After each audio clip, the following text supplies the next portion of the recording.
Nuevamente estamos aquí con ustedes en el baúl histórico, que más bien debería llamarse Los Héroes de la Medicina.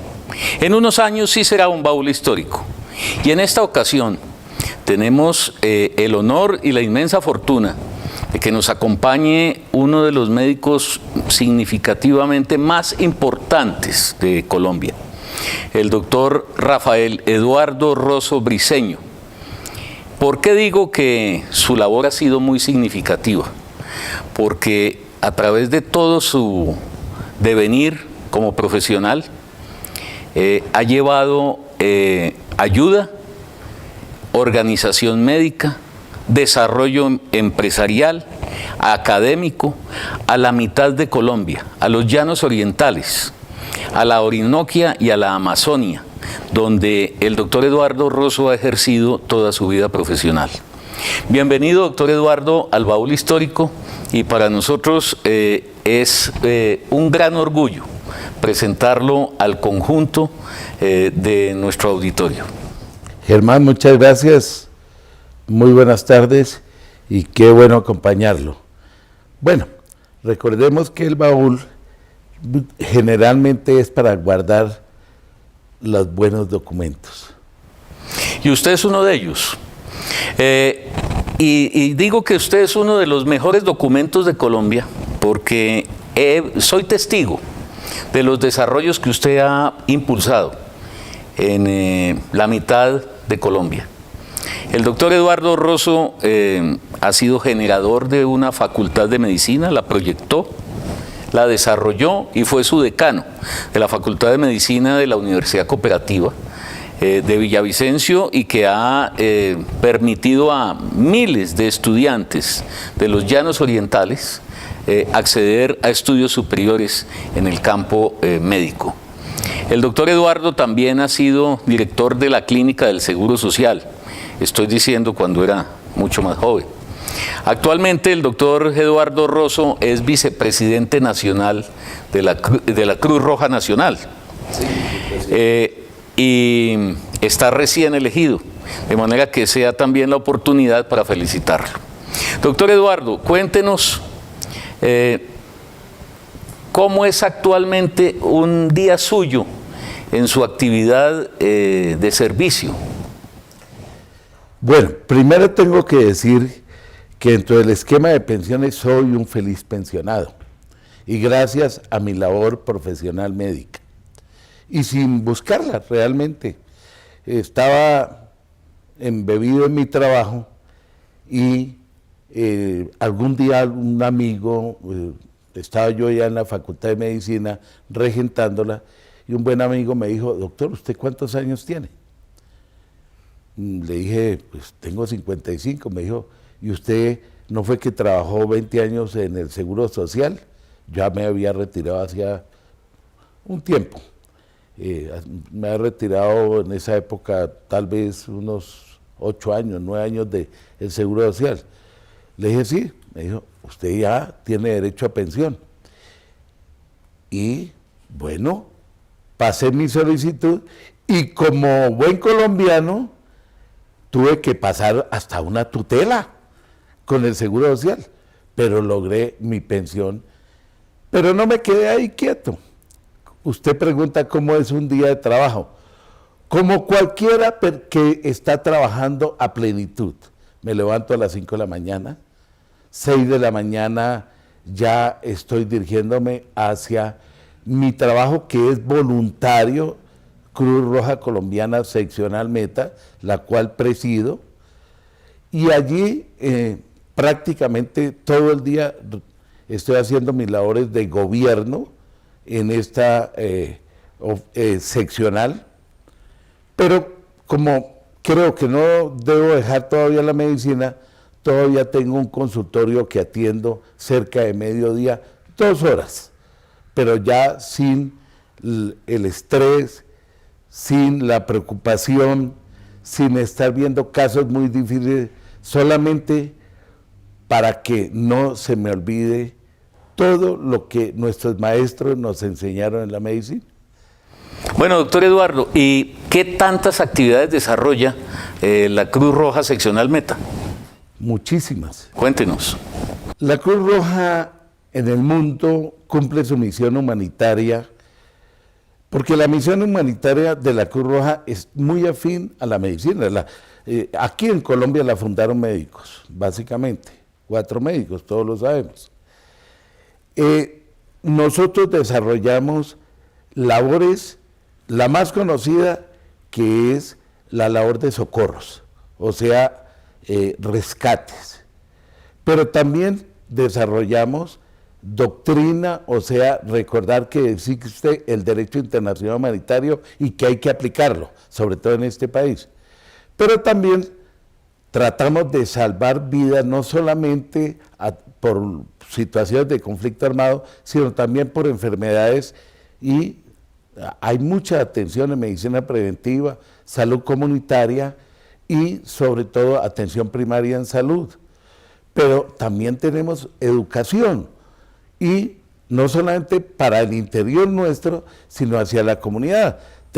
Formamos, por ejemplo, auxiliares de enfermería, formamos auxiliares de servicios farmacéuticos, formamos auxiliares y técnicos administrativos, sobre todo para esos procesos de salud que cada día se están haciendo más complejos, donde piden más papeles, donde piden más documentos, para bien o para mal. No lo voy a juzgar, porque nosotros lo que hacemos en esas acciones no juzgamos. Usted en ese tema de la crítica al sistema de salud ya entiendo que se declara neutral. Por ser miembro activo de la Cruz Roja, yo no puedo estar dando opiniones en pro o en contra. Tengo sí mis opiniones propias que las digo directamente a las personas o a las entidades, pero no al público. Ok. Doctor Rosso, y en su ejercicio usted tiene que viajar mucho a las distintas ciudades de la Orinoquia, de la Amazonia. ¿Qué actividades desarrolla por allá? Sí, he tenido la fortuna que en mi ejercicio, primero, como directivo del Seguro Social, en mi región, tenía que viajar a muchas ciudades. Y es más, ayudamos a organizar el Seguro Social en muchas ciudades de la región de la Orinoquia. Por ejemplo, en Granada, Meta, capital de una región muy importante que se llama el Ariari, una región muy fértil. En Villanueva Casanare, que formamos el Seguro Social allá. Y ahora como Cruz Roja, tengo que viajar prácticamente por toda esa media Colombia que ha sido olvidada. He tenido la fortuna de ayudar primero a fundar Cruz Roja en muchas regiones y también ser fundador directo de otras. Por ejemplo, como fundador directo, la del Guaviare. Fundador directo, la del Baupés. Hicimos un acuerdo, así como se hace el acuerdo Clinton, nosotros hicimos el acuerdo de Mitú, por ejemplo, para formar la Cruz Roja con el alcalde de Mitú y el gobernador del Baupés. También ayudamos a formar la Cruz Roja del Bichada y fortificamos la Cruz Roja de Casanare y ayudamos a formar la de Arauca. Nosotros lo que hacemos es apoyar a esas regiones, somos como el hermano mayor de esas regiones en el Meta y las ayudamos para que puedan cumplir con su misión humanitaria en todos los sentidos. Cuando el conflicto era muy fuerte, pues ayudando a hacer las acciones humanitarias a los desplazados, a las personas que tenían desaparecidos, ayudando a recoger también personas que habían tenido retenidos o que llaman secuestrados. También estuvimos recogiendo a esas personas en muchas ocasiones. En su ejercicio, en la dirección de esta importante institución, ¿cuántas personas han formado para beneficio de las regiones? Un número aproximado. ¿De la Cruz Roja? Sí. Bueno, formación interna, porque nosotros hacemos una formación interna y externa. En cuanto a interna, formación de voluntarios, por lo menos en total en los años, unos 8 a 10 mil voluntarios, en total. Un número importantísimo. Sí. Formación externa, muchísimos, porque nosotros, como le digo, tenemos formación de auxiliares de enfermería, formación de auxiliares de servicios farmacéuticos, pero además tenemos algo muy importante, que es la formación de primeros respondientes a emergencias, y eso lo hacemos en barrios de las poblaciones del departamento y de la Orinoquia, y también en zonas indígenas. Formamos primeros respondientes, o sea, aquellos que les damos una preparación para que respondan ante cualquier calamidad que se pueda presentar, cualquier riesgo, ya sea natural o producido por el hombre, mientras llegamos los organismos de socorro. Y bueno, podría ser por lo menos unos 30.000, 40.000 personas, por lo menos. Usted es un hombre nacido en Villavicencio. No, en Cumaral. En Cumaral. Vive en Villavicencio. Vivo en Villavicencio. Desde allí irradia toda su influencia. Pero le voy a hacer una pregunta en la que por supuesto no se puede declarar neutral, que tiene que ver, además de Villavicencio, ¿cuál es la ciudad de la Orinoquia o la Amazonia que a usted más le gusta? ¿Y por qué? Bueno, es difícil porque son muy bellas, ¿no? Hay ciudades muy bellas. Villavicencio es la puerta de la Orinoquia. Pero, por ejemplo, Mitú, hablando de la Orinoquia, Mitú es un oasis en ese gran selva amazónica. Uno va en la selva y encuentra un oasis muy bello, con un río casi cristalino. Usted me acompañaba allá, a propósito, cuando hacíamos esas brigadas médicas, ¿ya? Por supuesto. Se acuerda mucho. Allá lo acompañamos. Sí, sobre el río Baupés. Pero tenemos, por ejemplo, una ciudad pujante como es Puerto Gaitán, que por acción del petróleo ha tenido un crecimiento bastante grande. Y por supuesto está mi pueblito, Cumaral. Es una población llanera, netamente llanera, en el piedemonte, que durante mucho tiempo fue el sitio donde llegaban las ganaderías a caballo desde Arauca para que los compradores de Bogotá y de Villavicencio llegaran. Entonces es un pueblo netamente llanero y donde usted además consume la mejor mamona del mundo. La hemos probado, por supuesto. A la llanera. Por supuesto que la hemos probado y se la recomendamos a todo nuestro auditorio. Doctor Rosso, usted fue director del Seguro Social. En el llano había una gran clínica y prestaba unos servicios muy importantes. ¿Por qué se acabó el Seguro Social? El Seguro Social tuvo muchos factores para que se acabara. Todos sabemos que gran parte los malos manejos, todos lo conocemos. El gobierno realmente no ponía un peso. El Seguro Social lo mantenía los patronos, los trabajadores, y lo que tenía que poner el gobierno no lo puso. Nunca lo puso. Lo administró y después lo acabó. Lamentablemente, fuera de la corrupción, también se politizó, dejó de ser técnico, como estaba funcionando inicialmente. Desgraciadamente ya los directivos ya no eran directivos altamente técnicos o expertos en lo que debían de hacer, sino eran candidatos de políticos. Eso también acabó mucho el Seguro Social. Y tercero, pues no creció, no hubo, aunque generaba unos servicios bastante buenos, con oportunidad, con calidad, no tenía universalidad. y eso era muy grave, porque solamente cubría tal vez el 22, 23% de la población colombiana. Y pues se necesitaba una cobertura universal de la población. Y lamentablemente el otro aspecto era que de pronto era que se necesitaban los dineros que estaban en la seguridad social para otros fines que no fueran salud, como ahora se está viendo. Como ahora se está viendo, lamentablemente. ¿Qué desarrollos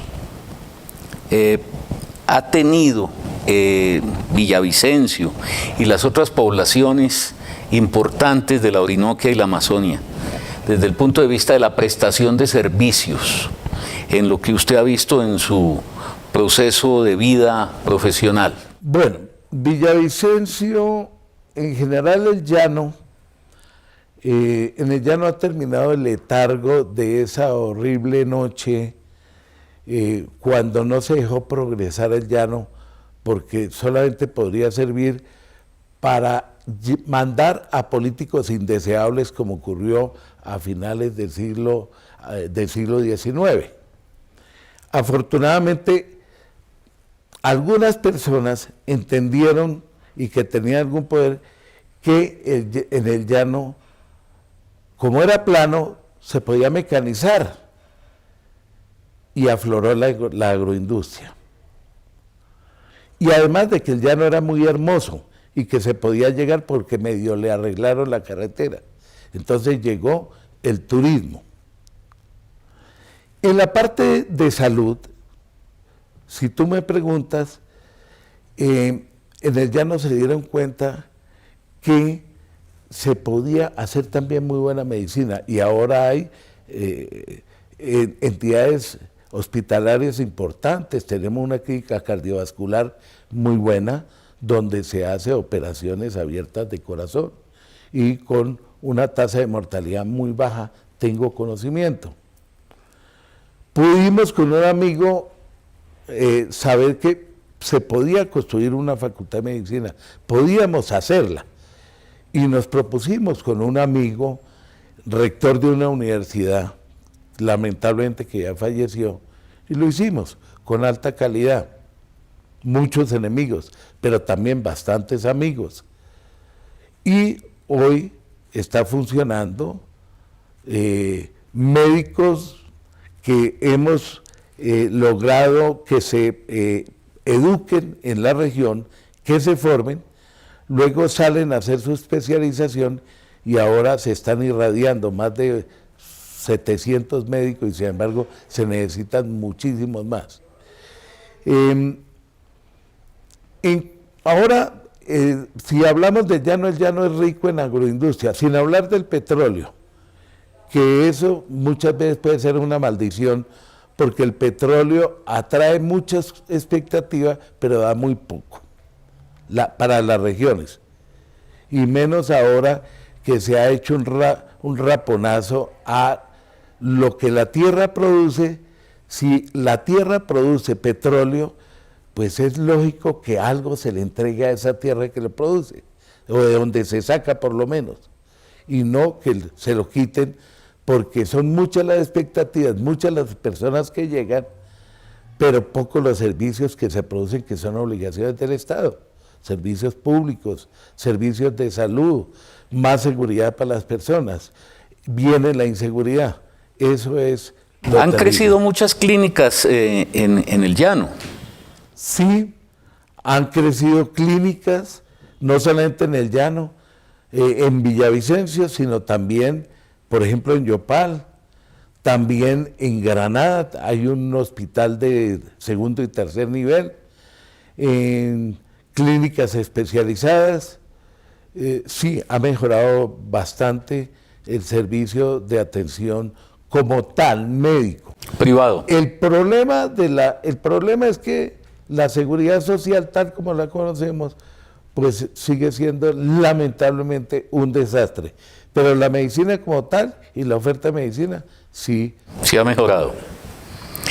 Doctor Rosso, en su exposición usted alude a las dificultades que tuvo para la creación de la Facultad de Medicina. ¿Por qué no nos cuenta un poco su peripecia haciendo realidad este sueño suyo? Bueno, hay satisfacciones y también insatisfacciones. En cuanto a satisfacciones es que, por ejemplo, mi escuela madre, Colegio Mayor de Nuestra Señora del Rosario, nos dio todo el apoyo. También nos dio el apoyo la Universidad del Valle. Y, ¿por qué no Ascofame en su momento? Porque ellos dijeron, en el llano sí se necesita una escuela de medicina. Pero lamentablemente hubo personajes que fueron muy negativos y médicos. No entro a pedir explicación por qué. Donde nos pusieron muchas zancadillas, muchísimas. Por ejemplo, nos obstruían el ingreso a hospitales, pero también había personajes que nos decían, esta clínica es suya, usted aquí puede utilizar todos los aspectos de docencia en esta clínica. Por ejemplo, yo tengo que hacer honor de un médico muy importante que hubo en el llano, Jessy Campo Montoya y Omar Campo, que fueron prácticamente como los pioneros de la medicina en Villavicencio, entre muchos, que nos dieron esa manito. Pero hubo unos colegas, cuyo nombre me reservo, que fueron, como decimos en el llano, una tranca muy dura, y que cuando ya vieron que era una realidad, esa, yo la llamo una quijotada que tuvimos, afortunadamente afloró como cuando un árbol empieza ya a producir frutos, y eso es lo bello hoy, que vemos a nuestros discípulos ya desempeñando una medicina de altísima calidad y de muy buena preparación. Sí recuerdo las invitaciones que usted hacía para que dictáramos conferencias a los estudiantes, y eran muy receptivos, absorbían como esponjas el conocimiento que les llevábamos y tenían una gran admiración por usted, y aún la tienen. Hace pocos días conocí a una de sus estudiantes por alguna circunstancia y me habló maravillas del doctor Eduardo Rosso, de manera que quiero transmitirle esa sensación positiva que nos deja ese encuentro. Doctor Rosso, usted ha tenido que atender muchas situaciones difíciles, situaciones de socorro, de secuestros, en fin, todo eso que en el panorama nacional ha sido una pesadilla muy larga. ¿Qué episodio recuerda que lo haya marcado a usted particularmente? Hay algunos episodios que son dolorosos. Por ejemplo, el de tener que ayudar a recoger personas que seguramente iban a hacer algún daño, pero se les estalló un artefacto de estos y quedó completamente viscerado. Y tener que uno brindarle pues un auxilio y sobre todo una tranquilidad donde se sabía que no se podía hacer nada más, sobre todo por el sitio donde estaba tan lejano. Eso es doloroso porque uno no puede hacer nada ahí, salvo el de brindarle como una asistencia más para que esa persona pueda hacer su trance de muerte más tranquila, a pesar de todo el dolor y toda la desesperación. Y en toda su larga experiencia médica, ¿a qué paciente recuerda positivamente? Paciente positivo, hay muchos. No, muchos pacientes en el ejercicio profesional, sobre todo que si se tiene en cuenta que uno lo hace en el verdadero ejercicio de un encuentro, de una conciencia con una confianza, son muchos los pacientes que a uno lo recuerdan siempre con cariño. Y lo más bello, Germán, es que cuando uno va por la calle, que lo salude la gente con cariño y le recuerde que uno fue su médico, y en el Seguro Social, porque ahora desgraciadamente cuando dice que es médico del Seguro, dice, uy, ese me atendió, no, lo atendíamos con ese cariño, era el médico de familia, porque yo fui uno de los pioneros de la medicina familiar en Colombia, cuando el Seguro empezó ese programa y nos preparó, y que lo hacíamos con ese espíritu de ser médicos de familia, donde íbamos donde esas personas a sus casas, inclusive nos invitaban a almorzar a veces en días de fiesta, fuera de la atención que le decíamos normal. Entonces no podría hablar específicamente de uno, sino hay muchísimos casos que aún cuando uno va por la calle le recuerdan, después de haber ejercido en 1900 hasta 1994, y a nivel médico, sin haber sido director ya de clínica o gerente del Seguro Social, tal vez hasta finales de los 80, y sin embargo hay muchas personas que lo saludan y lo recuerdan con cariño a uno. Eso es la mayor alegría que uno sí le ha servido a la comunidad. Usted tiene más de 40 años de ejercicio profesional y ha sido un ejercicio profesional todo en su región. Usted puede notar en su experiencia cotidiana como médico si ha habido variaciones en la epidemiología de las enfermedades que usted aboca cotidianamente. Claro. Cuéntenos. Mucho, mucho. Es que hoy en día la epidemiología en el país ha cambiado. Antes eran muchas enfermedades parasitarias, infectocontagiosas, porque no había un lavado una higiene mucho más efectiva como la que hay ahora, y el país sí ha mejorado en esos aspectos, definitivamente. Definitivamente el perfil epidemiológico ya no encuentra la cantidad de paludismo que se encontraba antes, ya los casos de fiebre amarilla son muy contados.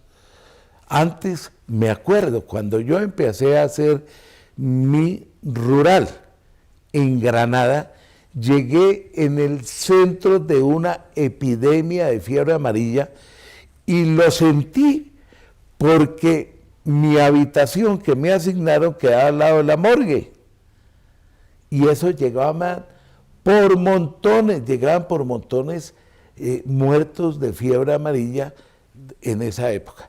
Ya eso uno no lo ve, no lo encuentra. Ya ve que hay mayores controles, las estadísticas son más confiables, afortunadamente ahora en Colombia. Le han puesto mucho cuidado a la estadística, que es fundamental también para la epidemiología. Hoy en día ya todos lo vemos, no es necesario ser científico ni médico para saber que muchos pueden llegar fácilmente a los 80 años y todavía son activos laboralmente. ¿En su actividad está formando sucesores? Claro, es necesario.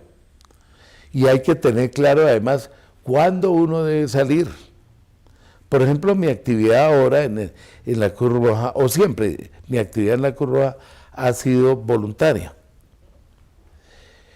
Y en la Cruz Roja, como le decía al principio de esta conversación, los voluntarios somos los que gobernamos la Cruz Roja.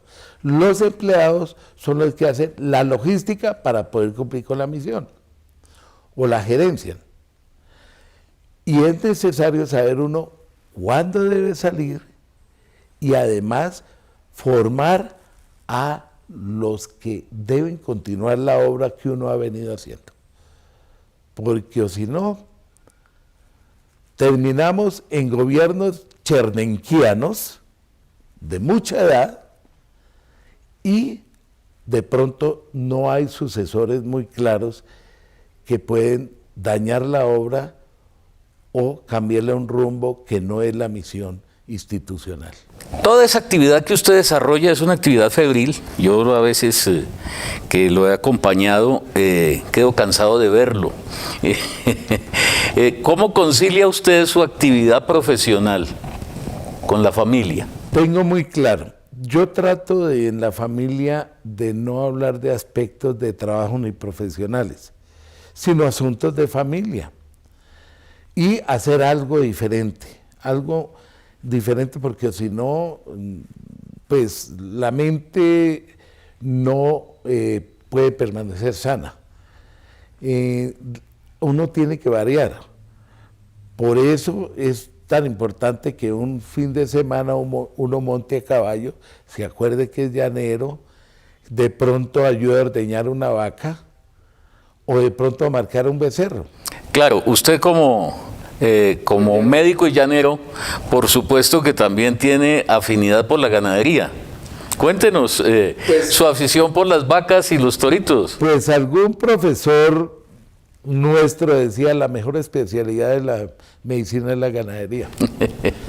Yo pues me he quedado en algo con esa especialidad, pero no la tengo simplemente como, la verdad, como un medio para variar mi hábito semanal.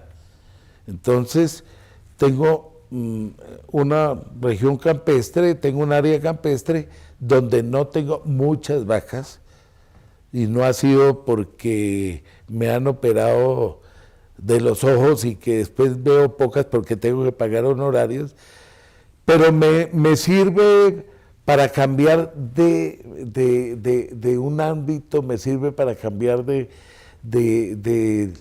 rutina, y eso es muy saludable para mí, y además para estar mucho más en contacto con la naturaleza. No tengo muchas vaquitas, pero sí la suficiente, por lo menos, para ir el sábado y ayudar a hacer alguna labor que hacía cuando niño, cuando me crié en el llano. Su padre fue farmacéutico. Sí. En Cumaral. ¿Cómo no? Los primeros farmacéuticos que hubo aquí en Colombia de escuela. Y su madre fue una señora muy importante en Cumaral. Cuéntenos de ella. Bueno, mi madre se llamaba Mariela Briceño Hurtado, de Rosso, de una familia de ancestro llanero y de ancestro también venezolano, los Briceños, una familia de corte de la independencia, inclusive, que acompañaron a Bolívar. Era una mujer muy social y yo creo que yo heredé eso de ella. Ella era una líder social, básicamente. Fue muy querida en su población. En el departamento, cuando el departamento cumplió 50 años, tuve la fortuna de presenciar que fue una de las 6 damas del departamento que consideraron más importantes, y estuve en su ceremonia. Bueno, yo he tenido la fortuna de que también condecoraron a 50 personas que consideraban que habían hecho algunas acciones, o 50 personajes que habían hecho acciones en su región. Yo tuve la fortuna de ser una de esas 50 personas. Pero mi madre era una mujer muy querida que además nos reunía a la familia los domingos en torno a su cocina. A la mesa. Era una mujer que tenía una cocción de alimentos exquisita. Sacó un libro. Nos dejó un libro de recetas. Sí, nos dejó un libro. Y ahí reunía a toda la familia. Pero además fue una líder social que eso que ella sabía se lo transmitió gratuito a a mujeres de la población de Cumaral. Ella les hacía cursos gratis y además del buen comer, del buen cocinar, el buen comer y los buenos modales en la mesa. Doctor Rosso, ¿y usted estudió en la Universidad del Rosario, en la Facultad de Medicina? Sí. ¿Qué profesores lo influenciaron más? Bueno, hay muchos, ¿no? Que me acuerde, está Darío Cadena, padre e hijo. Obviamente nuestro mentor y luz, que fue el profesor Guillermo Ferguson Manrique, el profesor López Viñas, Pedraza.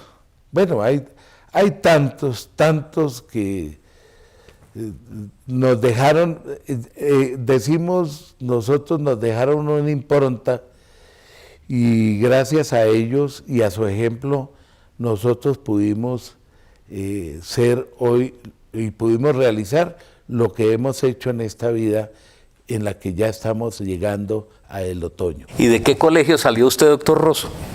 Yo soy salesiano y recuerdo también con mucho cariño. Allá llegué castigado. ¿Y por qué? Al salesiano León XIII. Porque simplemente yo empecé mi primaria en el colegio La Salle en Villavicencio. Allá hice hasta quinto de primaria. Pero el último día llamaron a mi papá y le dijeron, mire, doctor Rafael, a ese niño no se lo recibimos para el próximo año. No lo aguantamos más. Y entonces mi papá, muy bravo, dijo, tengo que conseguir un colegio interno a este niño. Y él tenía un amigo, que tal vez algunos, o por lo menos conocieron su libro, el profesor Quiroga, que fue el que escribió la famosa Física de Quiroga, de la cual muchos estudiamos en bachillerato.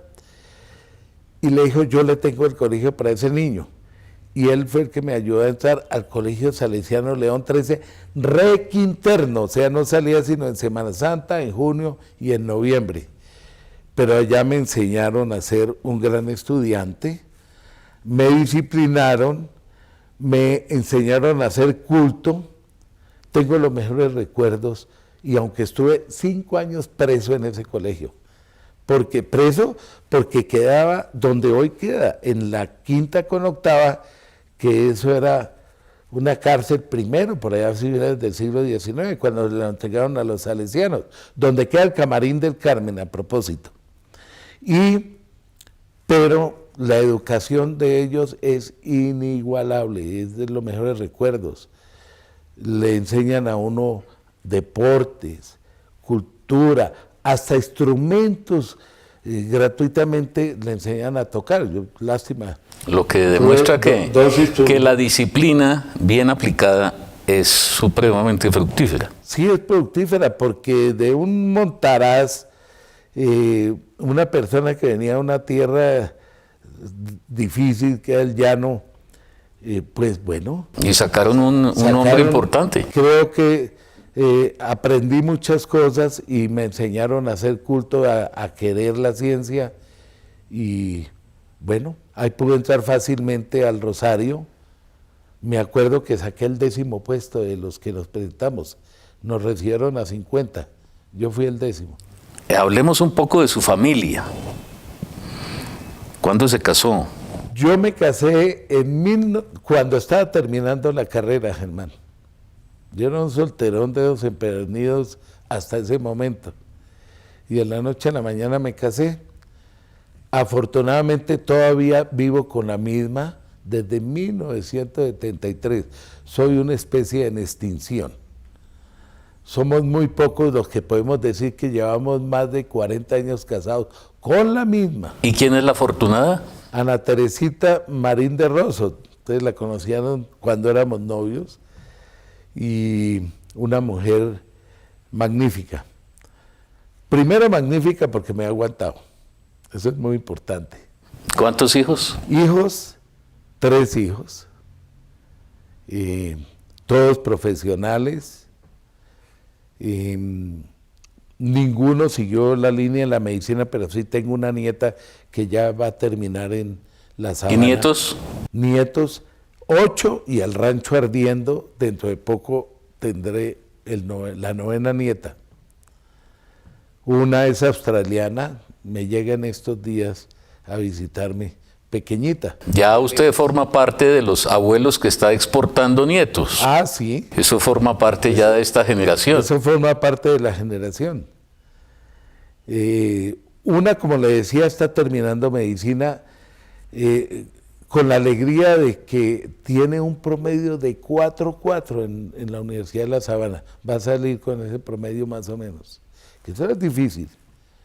Magnífica estudiante. Doctor Rosso, ya para darle un toque final y poner la cerecita aquí a esta excelente entrevista, ¿cómo quiere que lo recuerden? Como lo que he sido, el amigo sincero, el profesional que algo hizo por la región y que salvó a bastantes personas, ayudó a morir también a bastantes, pero sobre todo que ayudó a formar personas que pueden ayudar a las otras, sobre todo en nuestra carrera, en la medicina, formador de médicos. Me alegro mucho cuando me dicen, bueno, ya van 1.500 médicos que salieron de la facultad que usted construyó. Eso me alegra. Cuando salí iban 600.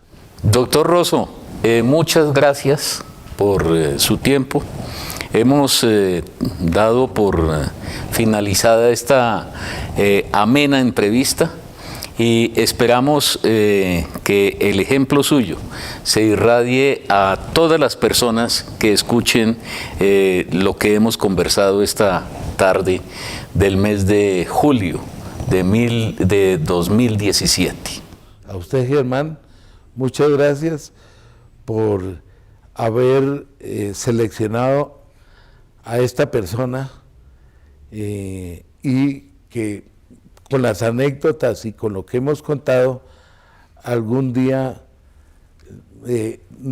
algunas personas les podamos servir de guía en un futuro, en 10 o en 100 años. Muy amable. Gracias.